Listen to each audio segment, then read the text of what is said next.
কিন্তু আমরা শিরিক জিনিসটাকে বুঝতেই পারি না। মানুষকে জানে, শুধু বাঙালিরা জানে শিরিক হচ্ছে মস্ত বড় পাপ, অনেক বড় অন্যায়, কিন্তু কোনটা যে শিরিক এটা বলারই মানুষ নেই।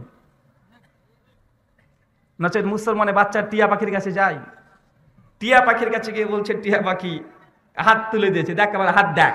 আরে বেটা টিয়া পাখি, ও যদি আপনার বিষয়ে যে টিয়া পাখি নাকি আপনার ভাগ্যের চাকাটা খুলে দিবে, আরে ও নিজে তো তার ভাগ্যের খাঁচার মধ্যে বন্ধ আছে, ও আপনার ভাগ্যের খাঁচা খুলবে কিভাবে?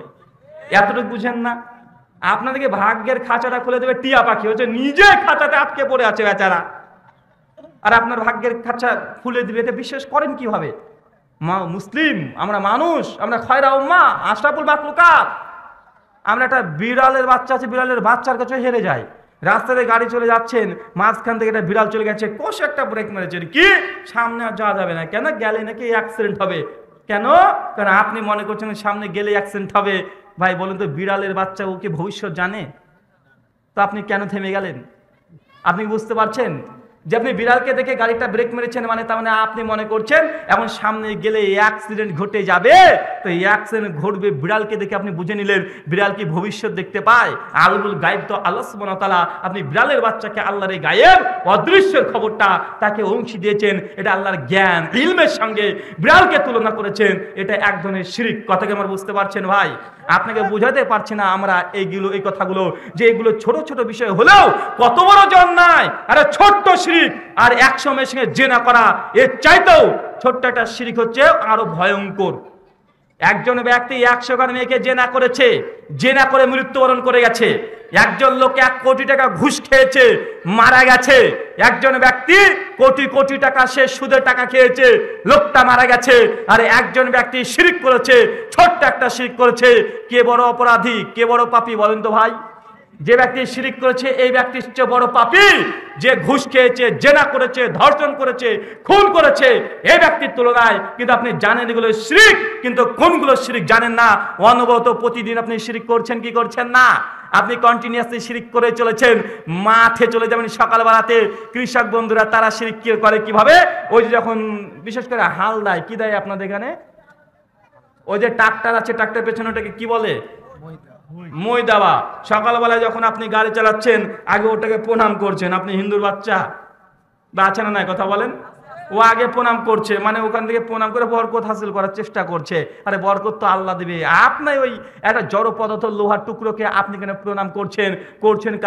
কারণ এটা অমুসলিমদের কাছ থেকে এসেছে। ভারত, বাংলাদেশ, পাকিস্তান 1971-এর আগে একসঙ্গে ছিল। সেই সময় ভারতবর্ষে 80% হিন্দু। তারা মনে করে এই যে লোহা লাক্কর যেগুলো আছে, এই গাড়ি ঘোড়া যেগুলো আছে, এর দেবতার নাম হচ্ছে কি দেবতা? বিশ্বকর্মা। বিশ্বকর্মা নাম শোনেন নাই? আপনারা না শুনতে পারেন, আমরা জানি বিশ্বকর্মা হচ্ছে লোহা লাক্করের দেবতা, এই গাড়ি ঘোড়ার দেবতা। অতএব এই গাড়ি ঘোড়াকে সকালবেলা তারা হ্যান্ডেল একবার করে প্রণাম করে। আপনার যদি গাড়ির চাকাতে একবার পা লেগে যায়, আপনার মাথা করবে, আরে বাবা গাড়ির চাকাতে পা দিয়েছে। হ্যান্ডেলে যদি কেউ পা তুলে দেয়, আপনার একদম মাথাটা তো গরম হয়ে গেছে, গাড়ির হ্যান্ডেলে পা দিয়েছে। আরে ভাই কি হয়েছে? দিয়েছে তো। এটা হিন্দুরা মনে করে গাড়ি হ্যান্ডেলে পা দেওয়া যাবে না, কারণ এই হ্যান্ডেলটা থেকে তাদের রিজিক আসছে, মানে গাড়ি থেকে রিজিক আসছে। ভাই গাড়িটা মাধ্যম, আল্লাহ সুবহানাহু ওয়া তাআলা রিজিক দাতা। আল্লাহ চাইলে গাড়ি বাদ দিয়ে আপনাকে রিজিক দিতে পারে কি পারে না? কথা বলেন। এই জিনিসগুলোকে আপনি ভক্তি শ্রদ্ধা করছেন, রিজিকের অংশ মনে করছেন, এগুলো প্রত্যেকটা শিরক। এগুলো আল্লাহ সুবহানাহু ওয়া তাআলাকে অপমান করা হয়। আল্লাহ বাদ দিয়ে অন্য কাউকে আপনি খুশি রাজি করার চেষ্টা করছেন, এগুলোকে বলা হয় শিরক। ভাই মনে পড়ছে কথাগুলো? আপনি করেন, বুঝতে পারছেন? মাঠে চলে যাবেন, দেখবেন একটা ভাঙা হাঁড়ি, চক দিয়ে গোল গোল দুটো চক করে দিয়েছে, একটা বড় মুখ করে দিয়েছে, ছেঁড়া একটা জামা পরে দিয়েছে, এইভাবে আছে বা আছে না নাই? কথা বলেন। আছে। কাজ কি? এটা থাকলে নাকি আপনার বেগুনে পোকা লাগবে না, নজর দিবে না। আছে না নাই?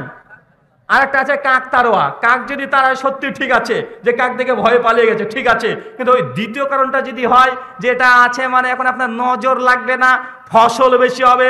আপনি মুসলমান বাচ্চা কিভাবে বিশ্বাস করেন যে এই ভাঙা হাড়ির কত ক্ষমতা, ও নাকি আপনার নজর কাটিয়ে দেবে? ভাই এগুলো কিছু করতে পারে না। জমি থেকে যে ফসল হয়েছে ওসব বের করে দেন, এমনি আল্লাহ সুবহানাহু ওয়া তাআলা আপনার বারাকা দান করবে। ইসলাম যেটা দিয়েছে সেটা নাই। আপনি গাইতে ওঠার আগে প্রণাম করা দরকার নেই। গাইতে ওঠার আগে দোয়া আছে না নাই? কথা বলেন। সুন্নাতি দোয়া আপনি আগে পড়েন, যাবতীয় বালা মুসিবত থেকে আল্লাহ আপনাকে হেফাজত করবে। বাড়ি থেকে বের হওয়ার আগে দোয়া পড়েন, দোকানে ঢোকার পর আপনি সূরা বাকারার শেষ কয়েকটা আয়াত পড়েন, যত জিন শয়তান আছে সবগুলো চলে যাবে। আল্লাহর সাথে জিকির আজকার করেন, দুরূদ ইব্রাহিম পড়েন, আপনার উপরে বারাকা নাজিল হবে। আপনার দোকান থেকে যত ইনকাম হচ্ছে ওখান থেকে আপনার যদি জাকাত বের হয়, জাকাত মানুষকে দিয়ে দেন, আপনার রিজিকে এমনি বৃদ্ধি করে দিবে। হজ যদি ফরজ হয়ে যায়, হজ করে ফেলবেন সঙ্গে সঙ্গে, একদম আল্লাহ সুবহানাহু ওয়া তাআলা আপনার রিজিকের ঝর্ণা ধারা আপনার পরিমাণে ফেলে দিবে। আপনার উপরে হজ ফরজ, হজ করবেন না, আপনি চলে গেছেন শাহজালালের ওই ইসে চলে গেছেন, মাজারে চলে গেছেন, ওখানে গেলে নাকি ছোট হজ। বাঁচা না নাই কথা বলেন? মুসলমান সব দিকে উল্টে, মুসলিম আজকে সব দিকে উল্টো দিকে চলে যাচ্ছে। আল্লাহকে যে কিভাবে অপমান বাঙালিরা বিশেষ করে করে, এটা অন্য কোনো জাতি এতটা করে না। কারণ বাঙালিরা সবচেয়ে আমরা বেশি এই কুসংস্কারের সঙ্গে যুক্ত আছি। কেন আমরা ধর্মও জানি না, আমাদের মধ্যে শিক্ষাও নেই, বিজ্ঞানও জানি না, ধর্মও জানি না, তার জন্য এই সমস্যাগুলো বেশি হয়। একটা গাড়ি কিনেছেন, ট্রাক মানে লরি, 2 কোটি টাকা দিয়ে গাড়ি একটা কিনে নিয়ে চলে এসেছেন। আসার পরে গাড়ির মালিক পরের দিন বাড়ির পেছনে খুঁজে বেড়াচ্ছে, কি অবশ্যই একটা ছেঁড়া জুতো নিয়ে চলে এসেছে। তারপর দেখবেন গাড়ির সামনে দুটো ঝুলিয়ে দেয়। আচ্ছা না নাই কথা বলেন? কত বড় শিক্ষিত দেখেছেন? দুটো জুতো ঝুলিয়ে দিয়েছে। কেন? কারণ ওর বিশ্বাস দুটো জুতো যদি থাকে তাহলে অ্যাক্সিডেন্ট হবে না। এই ছেঁড়া জুতোর ক্ষমতা দেখেছেন? ছেঁড়া জুতোর কত বড় ক্ষমতা দেখেছেন? অ্যাকশন থেকে দিবে। এটা মুসলমানের বাচ্চা বিশ্বাস করে। এগুলো তো আপনাদের শিরিক। আসেন, কিছু হুজুরেরও শিরিক আছে। হুজুর কিছু শিরিক করে এবং শিরিক করায়, আছে না নাই? আছে। হুজুর কিছু শিরিক করে এবং নিজেই শিরিক করায়। তার মধ্যে একটা, আপনার মেয়েটা দেখা যাচ্ছে রাতে হঠাৎ কেঁদে কেঁদে ওঠে, মেয়েটার বয়স 12, মেয়ের মা চলে গেছে হুজুরের কাছে, হুজুর আপনার মেয়েটা কেমন জানি করে, একটু কিছু করে দেন। হুজুর তখন ভালোভাবে দেখে বলছে, আরে সর্বনাশ, তোর মেয়েকে জিনে ধরেছে রে, তোর মেয়েকে জিনে ধরেছে। এই জিন তোর মেয়ের কাছ থেকে যাবে না। এই জিন আমাদের বাংলাদেশের না, ভারতের জিন বাবরি মসজিদে ছিল রে। এই জিন তোর মেয়ের সঙ্গে খারাপ কিছু না করবেন তো যাবে না। মেয়ের মা তো বিপদে, আরে সর্বনাশ, তাহলে কি করণীয়? মেয়ের মা বলছে, হুজুর কিছুই একটা করেন হুজুর। হুজুর তখন বলছে, এ তো আমার দ্বারাই সম্ভব না রে, এটা তো ইন্ডিয়া থেকে কিছু জিনিস কিনে আনতে হবে, তারপরে কিছু করতে হবে। এ জিন তাড়ানো সম্ভব না। 750 বছর বয়সে জিনের, বাবরি মসজিদের জিন, আমার দ্বারাই সম্ভব না। মেয়ের মা তখন কাঁদাকাটি শুরু করে দিয়েছে, আমার মেয়ের কি হবে? হুজুর কিছু একটা করেন। হুজুর বলছে, আচ্ছা ঠিক আছে, সামনে সপ্তাহে আমি ইন্ডিয়াতে যাব ভাবছি, আচ্ছা ঠিক আছে, আমি তোর জন্য কিছু একটা করে নিয়ে আসবো। অবশ্যই হুজুর নিয়ে এসেছে কি, ভাবছিলাম যে ওষুধ কিছু একটা নিয়ে আসবে, পরে দেখছি খুব সুন্দর দেখে একটা তাবিজ নিয়ে এসছে 2-4টে। আছে না নাই কথা বলেন? এটা হাতে একটা মাজা একটা বেঁধে দিয়েছে। হুজুর বলছে অনেক খরচ হয়েছে, দে যা দিবি দে। তো কত দেবো? 4-5 যা দিবি দে, মেলা খরচ হয়েছে। বা আছে না নাই কথা বলেন? অথচ আল্লাহ নবী বলছে, মান তাওয়াল্লাকা তাইমাতান ফাকাদ আশরাকা, যে ব্যক্তি তাবিজ ঝোলালো ওই ব্যক্তি শিরিক করলো। হুজুর নিজে শিরিক করাচ্ছে। আছে না নাই? সুনান তিরমিজি হাদিস না 2072, আল্লাহ নবী বলছেন, যে ব্যক্তি তাবিজ ঝোলাবে সে ব্যক্তি শিরিক করবে। তাবিজের বাবার ক্ষমতা নেই আপনাকে শেফা দান করা, আপনার উপকার করা, আপনার কল্যাণ করা। তাবিজ এটা পারে না। কিন্তু আমরা মুসলিমরা বিশ্বাস করছি কি করছি না? আল্লাহ নবী কি দিয়েছে? আল্লাহ নবী ঝাড় ফুঁক দিয়েছে। কি দিয়েছে? ঝাড় ফুঁক দিয়েছে। ছেলে মেয়েকে যদি জিনে ভূতে কে বদনজর দেয়, কি করবেন? সূরা ইখলাস, নাস ফালাক পড়েন, আয়াতুল কুরসি পড়েন, ঘুমানোর আগে সূরা নাস ফালাক পড়েন, সূরা বাকারা পড়েন, সূরা মুলক পড়েন। এগুলো আল্লাহ রাসূলের ওজিফা, আল্লাহ রাসূল নিজে শিক্ষা দিয়েছে। নবীর সুন্নাতকে মাটির তলায় চাপা দিয়ে, ভাই বলুন তখন হুজুর ব্যবসার জন্য আজকে তাবিজের ব্যবসা শুরু করেছে কি করে নাই? মনে রাখবেন, ধর্মটা বিকৃত তখন হয় যখন ধর্মীয় নেতাদের পদস্খলন হয়। যখন ধর্মীয় নেতারা ধর্মটাকে ব্যবসা হিসাবে গ্রহণ করে নেয়, ওই সময় ওই জায়গা থেকে ধর্মটার পাওয়া সম্ভব নেই। আমি আমার জীবনে একটা ছোট্ট কথা বলে বুঝতে পারেন। কয়েক বছর আগে, আজ যখন নতুন এই মাহফিলের জগতে এসেছি, একদম 2013, 14, 15 দিকে আমি যাই কলকাতাতে, যখন প্রোগ্রাম করতে যাই, বর্ধমানে প্রোগ্রাম করতে যাই আমাদের ইন্ডিয়াতে। তো যাওয়ার পথে মাঝখানে একটা স্টেশন পড়ে যার নাম কৃষ্ণনগর। তো আমি প্রতিদিন কৃষ্ণনগর যখন ট্রেনটা থামতো, কমপক্ষে 30 মিনিট কৃষ্ণনগর ট্রেনটা থামে, আমি ট্রেন থেকে নেমে সঙ্গে সঙ্গে অজু করে ওইখানে আমি নামাজ পড়ে আবার গাইতে উঠি। ওখানে একটা টিউবওয়েল ছিল, ওখানে অজু করে আমি উঠে পড়ি। আমি গিয়েছি কলকাতাতে, প্রোগ্রাম করেছি। পরের দিন আসছি, ট্রেন থেকে নেমেছি, নেমে ওই টিউবওয়েলে যাচ্ছি আমি অজু করতে। যাওয়ার পরে দেখছি যেখানে টিউবওয়েলটা ছিল, টিউবওয়েলটা নাই, ভেঙে চুরে কে পাশে ফেলে রেখেছে। আমি অবাক, কি রে বাবা, কালকে টিউবওয়েলটা তো উঁচু করে গেলাম, ভালো টিউবওয়েল, আজকে ভেঙে ফেললো কে, কি ব্যাপার? যখন এটা আমি চিন্তা করছি নিজের মধ্যে, পাঁচ থেকে একজন যুবক মাথাতে পানির বোতল নিয়ে, 1 ড্রাম পানি বোতল নিয়ে চিৎকার মারছে, কে মৌলভী সাহেব জল লাগবে, জল জল জল জল, 20 টাকা 20 টাকা 20 টাকা। আমি তখন বলছি, বাবা জল লাগবে না, এখানে টিউবওয়েলটা ছিল কালকে ভালো, আজকে ভাঙা কি, আবার কিভাবে ভাঙলো? ও তো বলছে অত শত বলতে পারবো না, চলে গেলাম, লাগলে বলবেন 20 টাকা 20 টাকা 20 টাকা, একদম সুন্দর জল আছে। এই বলছে চলে যাচ্ছে। পাশে একজন দোকানদার আছে, ও তখন চিৎকার মেরে বলছে, আরে মৌলভী সাহেব বলবেন না, এই বজ্জাত ছেলেগুলোই এই টিউবওয়েলটাকে ভেঙে চূর্ণ বিচূর্ণ করে এরা এখানে রেখে দিয়েছে। আমি অবাক হয়ে জিজ্ঞাসা করছি, কেন, টিউবওয়েলের কি অপরাধ, টিউবওয়েলকে তারা ভাঙতে গেল কেন? উনি তখন আমাকে জবাব দিয়ে বলছে দোকানদারটা, আরে মৌলভী সাহেব এই টিউবওয়েলটা থাকার কারণে ওদের বোতল বন্ধ, এই পানির বোতলগুলো বিক্রি হচ্ছিল না, এই জন্য টিউবওয়েলটাকে ভেঙে ফেলেছে। কথাকে বুঝতে পারছেন? স্টেশনে একটা টিউবওয়েল ছিল, মানে কল ছিল, পাম্প কল, যেটাতে পানি তোলা হয়, ওই কলটাকে কেন ভেঙে ফেলেছে? কারণ ওদের ওই পানিগুলো বিক্রি হচ্ছিল না। মানে মানুষের কাছে বোতল থাকে, যে কেউ যা টিউবওয়েল থেকে পানি নিয়ে হয়ে যায়, ওদের 20 টাকা 30 টাকা দেখে এই পানিগুলো কিনতে হয় না। এই জন্য একজন ব্যবসায়ী তার ব্যবসাকে রক্ষা করার জন্য লক্ষ লক্ষ মানুষের ক্ষতি করে দিতে পারে, কিন্তু তার ব্যবসাতে যেন কোনো ঘাটতি না পারে, এই জন্য জনসাধারণের ক্ষতি করতে পারে। হুজুরও জানে যে তাবিজ দেওয়া শিরক, তাবিজ দেওয়া যাবে না। আল্লাহ রাসূল তাবিজ দেয় নাই, আল্লাহ রাসূল কোনো সাহাবীরা তাবিজ দেয় নাই। কিছু বর্ণনা এসেছে জৈব এবং জাল, কিন্তু আল্লাহ রাসূল যে ঝাড়ফুঁক করেছে একাধিক হাদিস, কিন্তু হুজুর সহজে ঝাড়ফুঁক করে না কেন?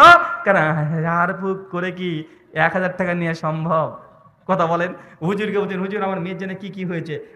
হুজুর করেছে কি, সূরা নাস, সূরা ফালাক, সূরা বাকারা, আয়াতুল কুরসি পড়েছে, পড়ে এক করছে আপনার মেয়েকে। হুজুর হাদিয়া দে, 3000 টাকা দে, চাইতে পারবে? ভাবুন তো, 3টে ফু দিয়ে 3000 টাকা চাওয়া মুশকিলের ব্যাপার না? বলে বেটা তোর ফুয়ের এত দাম, 300 টাকা চাইলে তো মুশকিল। বাবা 3 ফু দিয়ে এত দাম? যখন হুজুর দেখছে ফু দিয়ে তো টাকা পয়সা ইনকাম আর হয় না, এখন করছে কি তাবিজ, মানে তাবিজ মানে হ্যাঁ এবার দেওয়া যেতে পারে, বা আছে না নাই? কথা বলেন, আছে। আল্লাহ নবী বলছেন মান হালাক, আল্লাহ নবী বলছেন যে ব্যক্তি আল্লাহ ব্যতীত অন্য কারো নামে কসম কাটে, ফাকাদ আশরাকা, সেই ব্যক্তি শিরক করলো। মানে আল্লাহ ব্যতীত অন্য কারো নামে কসম কাটা যাবে না। সুনান তিরমিজি 1524 নম্বর হাদিস। ভাই বলুন তো, আপনি কসম কাটেন কি কাটেন না? একটু বলছে ভাই পেঁয়াজের দাম কত রে? ভাই 55 টাকা, একটু কম নেন। আল্লাহর কসম, আল্লাহ নামে মিথ্যা কথা বলছেন। অনেক সময় মায়েরই বা 52 টাকাতে কিনেছে, দিতে পারবো না। ভাই আছে না নাই? কথা বলেন। আল্লাহ নবী তিনি বলছেন আল্লাহ ব্যতীত অন্য কারো নামে কসম কাটাও, ফাকাদ আশরাকা, এই ব্যক্তি শিরক করলো। মানে বাপেরও কিরি কাটা যাবে না, মায়ের কিরি কাটা যাবে না, মসজিদে উঠেও কিরি কাটা যাবে না, ছেলের মাথায় হাত দিয়ে কসম কাটছি এটা করা যাবে না, এমনকি পবিত্র কোরআনকে স্পর্শ করে টাচ করেও কসম কাটা যাবে না। কিন্তু সমাজে আছে না নাই? কথা বলেন। আল্লাহর কোরআন, কোরআনের কসম কাটা যায় শুধু নাম নিয়ে, কারণ কোরআন এটা আল্লাহর সিফাত। কেউ যখন কোরআনকে স্পর্শ করছেন, মাখলুকে হাত দিলেন, কোনো মাখলুক কোনো সৃষ্টি বস্তুকে স্পর্শ করে কসম কাটা জায়েজ না। কিন্তু আপনি বাপের কিরি, মার কিরি, ছেলের কিরি, মসজিদে উঠে কিরি ভাই করে চলছে কি চলছে না? কথা বলেন, চলে। ভাই মনে রাখবেন, এই কসম কাটা যাবে না। আল্লাহ নবী বলছেন কোন ব্যক্তি যদি গণকের কাছে যায় আর গণক যা বলেছে তা বিশ্বাস করে নিয়েছে, আল্লাহ নবী বলছেন এই ব্যক্তি 40 দিন ইবাদত কবুল হবে না। কতদিন? কথা বলেন। 40 দিন ইবাদত কবুল হবে না। এটা হুজুর করে দেবেন। অনেক হুজুর আছে, মাওলানা ওয়াই হাফেজ কারি, শরীয়ত মারিফতে তরিকত হাকিকত, ইংল্যান্ড থেকে বশীকরণ শিখে আসিয়াছেন। আপনার যদি কোনো পারিবারিক সমস্যা হয়, কোনো ব্যবসায়িক ঘাটতি হয়, কোনো যদি আপনার যুবক যুবতী প্রেমের সমস্যা হয়, বিয়ে যদি না হয়, স্বামী স্ত্রী মেলবন্ধনে বাধা, তাহলে হুজুরের কাছে চলে আসেন। 24 ঘন্টার জন্য গ্যারান্টি, কাজ না হলে টাকা ফেরত। আছে না নাই? কথা বলেন। অথচ আল্লাহ নবী বলছেন কোন ব্যক্তি যদি জ্যোতিষীর কাছে যায়, শুধু গিয়েছে, যার পরে জ্যোতিষীকে বলেছে আমার হাতটা একটু দেখে দেন তো, ভাগ্যে আমার কি আছে, জ্যোতিষ এখনো কিছু বলেনি, যখন বলে দিয়েছে আপনার ভাগ্যে এটা ওটা আছে, আর ওই ব্যক্তি যদি বিশ্বাস করে নাই, আল্লাহ নবী বলছে 40 দিন ইবাদত কবুল হবে না। এখন আমরা মুসলিম সমাজে ভাই এই আমলটা করি কি করি না? কথা বলেন, আছে। আমরা এইভাবে আমরা এই শিরকগুলো করছি, কিন্তু আমরা নিজেরা বুঝি না এগুলো শিরক। এগুলো হুজুররা আমাদেরকে দিয়ে করিয়ে নাই হুজুরের ব্যবসার জন্য। আছে না নাই? আছে। আল্লাহ তুমি আমাদেরকে ছোট বড় সমস্ত শিরক থেকে তুমি আমাদেরকে হেফাজত করো, রক্ষা করো। সকলে পড়ি আল্লাহুম্মা আমিন। মহান সত্য আল্লাহর সঙ্গে চেয়ে দেওয়া, আল্লাহ আমরা যে কথাগুলো বললাম এগুলোকে আমল করার তৌফিক দান করো। সকলে পড়ি আল্লাহুম্মা আমিন। ভাইজান ছোট্ট একটা কথা বলি, একটু ধৈর্য ধারণ করেন। আমাদের কথাতে রস কষ নেই, আছে নাকি? কষ আছে, রস নেই। কষ্ট আছে নাকি? কষ আছে, ভালো লাগবে না। কেউ যে কথাগুলো বলছে এগুলো আমল করার জন্য। কিসের জন্য? আমল করার জন্য। ধর্ম বিকৃত হওয়ার মূল কারণ ধর্মীয় নেতাদের পদস্খলন। কি বললাম বলেন তো ভাই? ধর্মীয় নেতাদের পদস্খলন। এই যে সুন্দর সুন্দর সোনামণিরা আপনাদের কাছে আসলো, তারা পবিত্র কোরআন এবং হাদিস থেকে অনেক কিছু আলোচনা করলো, কিছু আয়াত তিলাওয়াত করলো, পাঠ করলো, আপনার কাছে শোনালো। এগুলো আমল করলে ভাই নেকি আছে না নাই? আছে। এগুলো আমল করলেই নেকি আছে। 2 নম্বর মনে রাখবেন, বক্তার, আমি ওই কথাটা বারবার আপনাদেরকে বোঝানোর চেষ্টা করছি ভাইজান, বক্তাকে দেখে বক্তৃতা শোনার আগে প্রয়োজন নেই। আগে বক্তা কোথা থেকে তথ্য দিচ্ছে চেক করবেন, তারপরে সেগুলোকে আমল করবেন। মনে রাখবেন, বেশি বেশি শুনবো, কম কম আমল করব, এটা নয়, বরং যতটা শুনবেন ততটা আমল করার চেষ্টা করবেন। কথা বুঝতে পারছেন? আর ধর্মটাকে আনন্দ জিনিস মনে করবে না, খুব ভয়ঙ্কর জিনিস, স্পর্শকাতর বিষয়। 19-20 হয়ে গেলে জান্নাত জাহান্নাম নির্ভর করছে। মানে আপনারা একটু আগে যে দান করেছেন, করেন নাই ভাই? একটু আগে দান করেছেন, এই দান করেছেন, এটা করলে জান্নাত যাওয়া যায়। সেই বুখারী 660 নম্বর হাদিস, কিয়ামতের মাঠে 7 শ্রেণীর মানুষকে আল্লাহ তাআলা নিজ আরশের নিচে স্থান দেবে। 6 নম্বর ব্যক্তি কথা বলতে গেলে আল্লাহ নবী বলছে, ওই ব্যক্তি যে ডান হাত দিয়ে দান করেছে বা হাত বুঝতে পারেনি, এই ব্যক্তিকে আল্লাহ কিয়ামতের মাঠে আরশের নিচে স্থান দিবে। সেই বুখারী আবু দাউদের হাদিস, যে ব্যক্তি দান করেছে কবরের আযাব মাফ করা হবে। সেই বুখারী মুসলিমের হাদিস, আল্লাহ নবী বলছে, আস-সাদকাতু বুরহান, দান হচ্ছে দলিল। জান্নাত যার জন্য দলিল লাগে তার নাম হচ্ছে দান। দানের অসংখ্য ফজিলত, অজস্র ফজিলত। সেই বুখারী 450 নম্বর হাদিস, কোন ব্যক্তি যদি আল্লাহর জন্য পৃথিবীতে একটা মসজিদ তৈরি করে দেয়, বাইতুল ফিল জান্নাহ, আল্লাহ তাকে যেটার জন্য জান্নাতে একটা ঘর নির্মাণ করে দিবে। এই হচ্ছে দানের ফজিলত। আল্লাহ নবী বলছে, যে দান করে তাকে আল্লাহ বৃদ্ধি করে দেয়। মানে দান করবেন 1 টাকা, আল্লাহ কোন দিক দিয়ে যে আপনার পকেটে 3 টাকা ঢুকিয়ে দিবে, এটা আপনি বুঝতে পারবেন না। কথা বুঝতে পারছেন? এ দানের ফজিলত, এটা হচ্ছে ইবাদত। কিন্তু এই ইবাদত এত স্পর্শকাতর বিষয়, 19-20 হয়ে গেলে জান্নাত জাহান্নাম। মিশকাত খুলেন 205 নম্বর হাদিস, আল্লাহ নবী বলছেন, কিয়ামতের মাঠে 3 শ্রেণীর মানুষকে আগে তোলা হবে। একজনের কথা বলতে গিয়ে হচ্ছে দানবীর। আল্লাহ কিয়ামতের মাঠে জিজ্ঞাসা করবে, তোমাকে কোটি কোটি টাকার নিয়ামত দিয়েছিলাম, কি করেছো? উনি গর্ব করবে, আল্লাহ তুমি যখন টাকা আমাকে দিয়েছো, আমিও দান করেছি, আমি মানুষকে দান করেছি। আল্লাহ সুবহানাহু ওয়া তাআলা কিয়ামতের মাঠে বলবে, আনতা কাযাবতা, তুই মিথ্যা কথা বলছিস, তুই আমাকে খুশি করার উদ্দেশ্যে দান করিস নাই, এবং দান তো করেছিলি। মানুষ তোকে দানবীর বলবে এটা শোনার জন্য। অতএব তুই যেটা চেয়েছিলি সেটা দুনিয়াতে পেয়ে গেছিস, তোর জন্য আর আখিরাতে কিছু নেই। ফেরেশতা একে ধরে উল্টো করে জাহান্নামে নিক্ষেপ করে দাও। এই দানবীরকে জাহান্নামে নিক্ষেপ করা হচ্ছে। দেখেন ভাই, দানবীর কোথায় যাচ্ছে? কথা বলেন। দানবীর দান করে করে সে ফলাফল কি? জাহান্নাম। কেন বলেন তো? এটা ইসলাম। 19-20 হয়ে গেলে, ধর্মের মধ্যে 19-20 হয়ে গেলে জান্নাত জাহান্নাম নির্ভর করছে। মানে অন্তরের মধ্যে শুধু মানুষকে দেখার জন্য দান করেছেন, আল্লাহ নবী বলছে আপনি জাহান্নামে চলে যাবেন। চিন্তা করেছেন কত স্পর্শকাতর বিষয়, কত স্পর্শকাতর বিষয়, যে আল্লাহ নবীর প্রত্যেকটা কথা এক একটা শরিয়া। কিন্তু আল্লাহ নবীর নামে যদি আমরা মিথ্যা কথা সমাজে এত প্রচলিত করে দিই, ভাই শরীয়তের মধ্যে বিকৃত হবে কি হবে না? অবশ্যই হবে। 3 নম্বর আরেকটি কথা মনে রাখবেন, সবচেয়ে জটিল এবং কঠিন কথা, ইবাদত করার সময়তে যখন ইবাদত করছেন, সেই সময় যে ইবাদত করছেন সে ইবাদতে দলিল এবং প্রমাণ লাগবে। কি লাগবে? দলিল প্রমাণ লাগবে। আবেগ দিয়ে ইবাদত করলে ইবাদত হয় না। আমলে সলে নেক আমল হচ্ছে এটাই, আল্লাহ নবী যতটা দিয়েছে ততটা করতে হবে। মা আতাকুম রাসূলু ফাকুযুহু ওয়া মা নাহাকুম আনহু ফান্তাহু। আমার নবী তোমাকে যা যা দিয়েছে তা তা গ্রহণ করো, যা দেয় নাই তা বর্জন করো। সূরা হাশর 59 আয়াত নাম্বার 7, সহিহ ইবনে মাজাহ কিতাবুস সুন্নাহ হাদিস নাম্বার 1।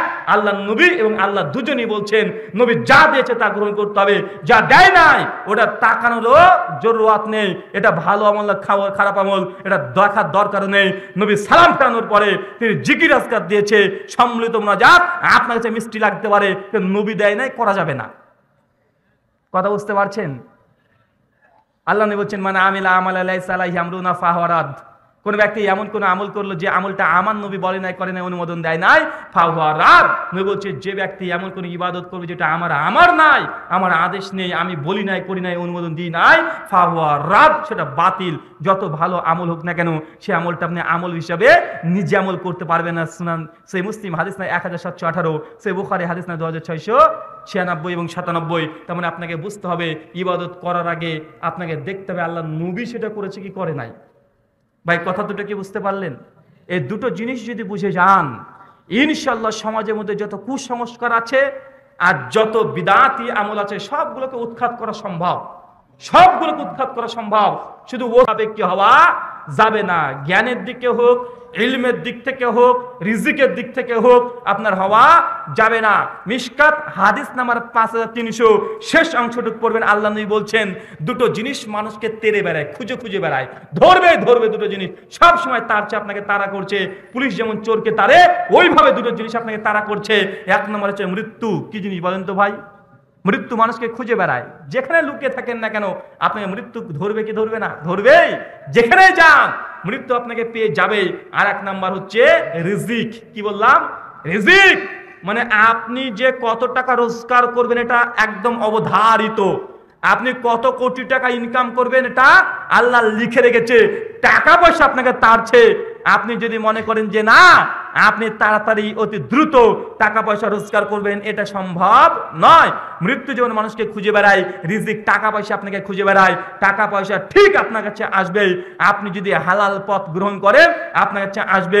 আর যদি আপনি একটু তাড়াহুড়া করতে গিয়ে হারাম পথে চলে যান, বা আপনার জন্য জাহান্নাম আছে না নাই? রিজিক একদম নির্ধারিত। যতক্ষণ আল্লাহ নবী বলছে যতক্ষণ একজন মানুষ তার প্রাপ্ত রিজিক যেটা আল্লাহ লিখে দিয়েছে না পাচ্ছে, ততক্ষণ তোর মৃত্যু হবে না, ততক্ষণ আপনার মৃত্যু হবে না। অনেক মানুষ এসে দেখবেন কোটি কোটি টাকা রোজগার করেছে, বাড়ি গাড়ি সব আছে, বেচারে একটা মিষ্টি খেতে পারে না, লাল পরে। কেন? ডায়াবেটিক্স। কেন? আল্লাহর রিজিক শেষ করে দিয়েছে, মিষ্টি খাওয়া যাবে না। কোটি কোটি টাকা থাকতে পারে, বাচ্চারা নাই, কথা বলেন। মিষ্টি দেখছে বেচারা খেতে পারছে না, খাসির মাংস মানে দেখে লাল পড়ছে, একটু জিভ দিয়ে চেটে রেখে দিচ্ছে, না খেলে মরবে, বাচ্চারা নাই, কথা বলেন। কারণ তার রিজিক শেষ। মনে নেই, রিজিক হচ্ছে এমন একটি জিনিস যতক্ষণ না মানুষ তার প্রাপ্ত রিজিক না পাচ্ছে ততক্ষণ মৃত্যুবরণ করবে না। তাই এই তিনটে জিনিসকে আপনাকে গুরুত্ব দিয়ে বোঝানোর চেষ্টা করলাম। এক, আল্লাহ ব্যতীত সৃষ্টি বস্তু কাছে মুখাপেক্ষী হওয়া যাবে না। দুই নাম্বার, ইবাদত করার পূর্বে আল্লাহ নবী করেছে কিনা এটা আপনাকে দেখতে হবে, ভালো যতই হোক না কেন। নবী থেকে সাহাবী থেকে প্রমাণ না থাকলে এই ইবাদতটা করা যাবে না। তিন, আবেগ দিয়ে ধর্ম করা যাবে না। বক্তার বক্তৃতা শোনার আগে সোর্স দেখতে হবে, কোরআন সুন্নাতে আছে না নাই। মেড ইন চায়না যদি শুরু করে বলে দেয় হাদিস, এই হাদিসগুলো বিশ্বাস করা যাবে না। বিশ্বাস করলে আপনি পরোক্ষভাবে মনে করছেন জাল হাদিসকে সহিহ হাদিস, মানে শরীয়তের মধ্যে বিকৃত করা হচ্ছে। আল্লাহ তুমি এই কথাগুলো বোঝার তৌফিক দান করো। চলে পড়ি, আল্লাহুম্মা আমিন। কিছু প্রশ্ন উত্তর আছে, দেব না চলে যাব? থাকবেন না চলে যাবেন সারা রাত? তো আপনারা সারা রাত থাকবেন, আমরা আধা ঘন্টা পর চলে যাবো ইনশাআল্লাহ। ঠিক আছে? জি শুকরিয়া। আচ্ছা পানি বোতল আছে? পানির বোতল দিন, পানির বোতল পড়তে থাকে। পানি দিও, পানি দিও। আসসালামু আলাইকুম। 2 ঘন্টা ওয়াজ করতে হবে, 2 ঘন্টা। আপনার কথা মতো অনেক ফর্মুলা ব্যবহার করেও বিয়ের জন্য বাবা মাকে রাজি করাতে পারছি না, একটু নসিহত করবেন দয়া করে। মাশাআল্লাহ। একজন ভাই প্রশ্ন করেছেন যে আমি যে পরামর্শ দিয়েছিলাম বাবা মা তারপরেও বিয়ে দিতে রাজি হচ্ছে না, এখন আবারও পরামর্শ চাচ্ছেন। মানে এখন সাধারণ ডোজ দিয়েছেন, ওখানে অ্যান্টিবায়োটিক চাচ্ছেন, তাই তো? মানে এর আগে আমি পরামর্শ দিয়ে গেছিলাম আপনাদের বগুড়াতে, যেসব যুবক ভাইরা বিয়ে করতে চায় কিন্তু বাপ মা দেয় না, আমি বলেছিলাম যে এক কাজ করবে, বাবার জুতোটা তুমি নিজে পরবে, আর আব্বাকে আব্বা দেখো তোমার জুতোটা আমার পায়ে হয়, বুঝাবে বাবা তোমার জুতো শুধু আমার পায়ে হয় এমনটা নয়, মানে আমিও বাবা হতে পারি। তো এই ফর্মুলাটা ইউজ করেছেন? কে কে করেছেন একটু হাত তোলেন তো ভাই। কে করেছেন? ইউটিউবাররা? মাশাআল্লাহ। তো প্রথম হচ্ছে এখন আমাদেরকে ট্রিটমেন্ট করতে হবে আপনার বাবাকে আগে ডেকে নিয়ে আসবেন, আপনার বাবাকে আগে নিয়ে আসতে হবে। মনে রাখবেন সূরা নূর আয়াত নাম্বার 32, 33, 34, যারা শুধু জেনা ব্যভিচার থেকে রক্ষা পাওয়ার জন্য যারা বিবাহ করে, আল্লাহ সুবহানাহু ওয়া তাআলা তাদেরকে তাদের রিজিকের ব্যবস্থা কোন দিক থেকে আল্লাহ করে দিবে ওই ব্যক্তি নিজেও বুঝতে পারবে না। তাই মনে করেন রিজিকের ভয় যদি কেউ বিয়ে করতে না চান, যদি মনে করেন যে না আমি এখন ইনকাম করতে পারি না, আমি বিয়ে করব না, এটা ভাবা উচিত নয়। কারণ যখন আপনি মেয়েটাকে নিয়ে আসছেন, যে মেয়েটাকে নিয়ে আসছেন, আপনার বউটাকে নিয়ে আসছেন, ওই বউটা ওর নিজের রিজিক খাবে, আপনার রিজিক খাবে না। মানে ও যখন আসবে ওর রিজিকটা সঙ্গে নিয়ে আসবে আপনার বাড়িতে। কথা বুঝতে পারছেন? এই জন্য অনেক দেখবেন বিবাহ করার আগে অনেক যুবক টোটো কোম্পানির ম্যানেজার, শুধু ঘুরে বেড়ায়, কোনো কাজ নেই, কিন্তু বিয়ে করার পরে দেখবেন বউটাকে বেশ দিব্যি সংসার চালাচ্ছে, আছে না নাই? কেন? কারণ ওই বউটা যেটা এসেছে ওর যে রিজিক ও সঙ্গে নিয়ে এসছে, আপনার পকেটের টাকা খাচ্ছে না। একজন বন্ধু আমাকে বলছে যে ভাইজান আমার বাবা অনেক দিন ধরে অসুস্থ ছিল, দীর্ঘ 9-10 বছর ধরে অসুস্থ ছিল। বাবার প্রতিদিন আমি 100 টাকা করে ওষুধ কিনে দিতাম, মানে মাসে 3000 টাকা। কত টাকা? 3000 টাকা। ওই যুবক তখন বলছে যে ভাইজান আমার বাবা কয়েক বছর হলো মারা গেছে, তো আমি প্রত্যেক মাসে ওই টাকাটা বের করার চেষ্টা করি যে 3000 টাকা যে বাবাকে আমি প্রত্যেক মাসে যে আমি ঔষধ কিনে দিতাম, এখন তো বাবা মারা গেছে, 3000 টাকা তো পকেটে থাকার কথা, কিন্তু ভাই আমি খুঁজে খুঁজে দেখি টাকা তো থাকে না। এর অর্থ কি জানেন? মানে বাবা যতদিন জীবিত ছিল আল্লাহ সুবহানাহু ওয়া তাআলার বাপের ওই 3000 টাকা রিজিক ওর ইনকামের মধ্যে দিয়েছিল, ওই ব্যাটার মাধ্যমে আল্লাহ রিজিকটা দিয়েছিল। বাপ চলে গেছে, বাপের সঙ্গে সঙ্গে রিজিকও চলে গেছে। তাই আপনি যখন আপনার স্ত্রীকে খাওয়াচ্ছেন, মার ওষুধ কিনে দিচ্ছেন, বোনটাকে দিচ্ছেন, এই কাজকর্মগুলো করছেন, তার অর্থ এই নয় যে আপনি আপনার টাকা দিচ্ছেন, বরং আল্লাহ সুবহানাহু ওয়া তাআলা ওদেরকে দিবেন আপনি, এই জন্য রিজিক আপনার আগে বৃদ্ধি করে দিয়েছে। আল্লাহ নবী বলছেন যারা আত্মীয় সম্পর্ক ছিন্ন করে এদের রিজিক আল্লাহ তুলে নেন, আর যারা আত্মীয় সম্পর্ক বজায় রাখে তাদের রিজিক আল্লাহ বাড়িয়ে দেন। যদিও পাপী হয় তবুও আত্মীয় সম্পর্ক যদি আপনি রক্ষা করেন আপনার রিজিক বৃদ্ধি করা হবে। সুনান তিরমিজি 2320 নম্বর হাদিস। তাই বাপ মাকে আমি বিশেষ করে এই অনুরোধ করি যে রিজিকের ভয়ে ছেলে মেয়ে যদি বিয়ে না দেন আর ছেলে মেয়ে যদি ব্যভিচারের মধ্যে লিপ্ত হয়ে যায়, বাপ মায়ের দায়ভারই হবে। কথা বুঝতে পারছেন? ছেলে বা মেয়ে যদি ব্যভিচারের মধ্যে লিপ্ত হয়ে যায়, কে দায়ভার নেবে? বাপ মা অবশ্যই দায়ভার হবে, ছেলেদের হবে। তুমিও মনে করো যে বাপ মা দিচ্ছে না, আমি যে না করি বাপ মা যাবে যাবে যাবে, আমি তো যাচ্ছি না, এমন না, তুমিও গুনাহগার হবে। আর যুবক ভাই তোমাদেরকেও বলি, বিয়ে করার ইচ্ছা হয় কাজ করো না কেন? কি ব্যাপার? বাইরে স্বাধীন পাবজি গেম খেললে হবে? সারাদিন ধরে তুমি টিভি দেখবে, ফেসবুক চালাবে, একটু কাজ তো করতে হবে। এক কাজ করবে, দ্বিতীয় তোমাদেরকে অ্যান্টিবায়োটিক, কাল থেকে কাজে চলে যাবে, প্রত্যেক মাসে 5 থেকে 7,000 টাকা আব্বার হাতে দিয়ে দেবে, আব্বা 7,000 টাকা মাস আমার বেতন, তুমি নাও। এরপরে বারবার বলতে 7,000 টাকা দিতে থাকেন, বিয়ে দিবে না মানে? কথা বুঝতে পারছেন? আগে রোজগার করতে থাকেন, ইনশাল্লাহ পিতা মাতা তাদেরকে আমরা অনুরোধ করি যে ছেলে মেয়ে দ্রুত বিয়ে দেওয়ার চেষ্টা করবেন। শুকরিয়া। আমার বয়স 18 বছর, একটা মেয়েকে পছন্দ করি, গাড়িতে বিয়ের কথা বলেছে, কিন্তু আমার পরিবার রাজি নয়, কারণ মেয়েটির মায়ের তালাক দিয়ে অন্য জায়গায় বিয়ে হয়েছে। এখন আমার করণীয় কি এবং আমার বাবা মার উদ্দেশ্যে কিছু বলুন প্লিজ। মাশাআল্লাহ। আমার বয়স 18 বছর, একটা মেয়েকে পছন্দ করি, বাড়িতে বিয়ের কথা বলেছি, কিন্তু আমার পরিবার থেকে রাজি নয়, কারণ মেয়েটির মায়ের তালাক হয়ে অন্য জায়গায় বিয়ে হয়েছে। এখন আমার করণীয় কি? আপনারা 18 বছর পছন্দ করেছেন। প্রথম কথা, পছন্দ করাটা তো বিয়ের আগে যদি কোনো মেয়েকে পছন্দ করেন, টাইম পাস করেন, সময় দেন, আল্লাহ সুবহানাহু ওয়া তাআলা খুব পবিত্র কোরআনে বলছে সূরা বানী ইসরাঈল আয়াত নম্বর 32, লা তাকরাবু জিনা, জেনা যে রাস্তা আছে তার ধারে কাছেও যেও না। আর যদি মেয়েটাকে গোপন কোনো জায়গা থেকে দেখে যদি পছন্দ হয়ে যায় তবে সেখানে ঠিক আছে, আপনার পরিবার থেকে কাউকে একজন ওয়ালি হিসাবে পাঠাতে হবে, মানে আপনার বাবা মাকে গিয়ে মেয়েটার বাড়িতে প্রস্তাব দিতে হবে। আপনার বাবা মা যদি মনে করে যে না ওই মেয়েটার মা তালাক প্রাপ্তা, এই জন্য বিয়ে দিচ্ছে না, আপনার বাবা মা কিন্তু ঠিক করছে না। কেন? কারণ তালাক পেয়েছে মানে এই নয় যে মেয়েটা নষ্ট হয়ে গেছে। কথা বুঝতে পারছেন? তালাক পেয়েছে মানে এটা নয় যে মেয়েটা খারাপ।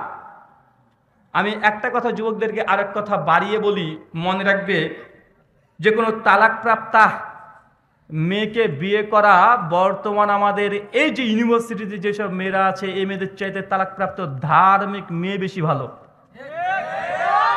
কারণ তালাকপ্রাপ্ত মেয়ে সে সংসার করছে লিগালি হালাল ভাবে, আর যারা ইউনিভার্সিটিতে পড়াশোনা করে জেনা ব্যভিচার করছে হারাম ভাবে। আছে না নাই? কথা বলেন। আছে। তাই যেটা লিগালি হয়েছে, আল্লাহ যেখানে সন্তুষ্ট ছিল, আল্লাহর খুশি রাজিতে হয়েছে, এই বিধবা মেয়েগুলোকে বা তালাকপ্রাপ্ত মেয়ে যদি ধার্মিক হয় একে বিয়ে করা ভালো, ওইসব নষ্টা মেয়েদের চাইতে উত্তম। আসলে বিষয়টি স্পষ্ট হয়েছে। জি, একটা ঘটনা শুনি। আমাদের কিন্তু ডান পাশে সাইকেল যে কিছু সাক্ষী কিতাব পাওয়া যাচ্ছে, এখানে 350 টাকা করে নিতে পারবে। যারা যারা প্রয়োজন তারা মঞ্চে ডাক দিয়ে যোগাযোগ করবেন। প্রশ্ন, ইতিকাফ পালনকারী ব্যক্তি গোসল করতে পারবে কি? দয়া করে জানাবেন। ওয়ালাইকুম আসসালাম রাহমাতুল্লাহি ওয়া বারাকাতুহু। ভাইজান প্রশ্ন করছেন, যারা ইতিকাফে থাকবে রমাজান মাসে শেষ দশকে, তারা গোসল করতে পারবে কি? অবশ্যই গোসল করতে পারবেন। গোসলের জন্য ইতিকাফ ভঙ্গ হয় এমনটা নয়, বরং অনর্থক কথাবার্তা বলা, অনর্থক কারণে মসজিদ থেকে বাইরে চলে যাওয়া, এগুলো করতে পারবেন না। শুকরিয়া। সূরা বাকারা 187 নম্বর আয়াত, তাফসীর ইবনে কাসিরের আলোচনা দ্রষ্টব্য দেখেন। বাইরে জায়গা থাকা সত্ত্বেও লাশকে বা মৃত ব্যক্তিকে মসজিদের ভিতরে জানাজা পড়া কি দলিল সম্মত? ভাইজান প্রশ্ন করেছেন, যদি বাইরে খোলা ময়দান থাকে তারপরে মসজিদে নিয়ে এসে জানাজা করা যাবে কি যাবে না? করলে তো আপত্তি করার কিছু নেই। তবে আল্লামা নাসিরুদ্দিন আলবানী রাহিমাহুল্লাহ তিনি আহকামুল জানাইজে বলেছেন যে জানাজা পড়ার জন্য খাসভাবে একটা জমিন, একটা গ্রাউন্ড থাকা, এটাই সুন্নাহ। যদি কোনো বিপর্যয় হয়, কোনো কারণ থাকে, এই জন্য সে ফিল্ড নেই অথবা ফিল্ডে কোনো ব্যস্ততা আছে, এই জন্য পড়তে পারছেন না, তাহলে মসজিদে জানাজা পড়া যায়। বিস্তারিত দেখা যায় আহকামুল জানাইজ আল্লামা নাসিরুদ্দিন আলবানীর মাসআলা নম্বর 117 থেকে 125 পর্যন্ত দেখেন।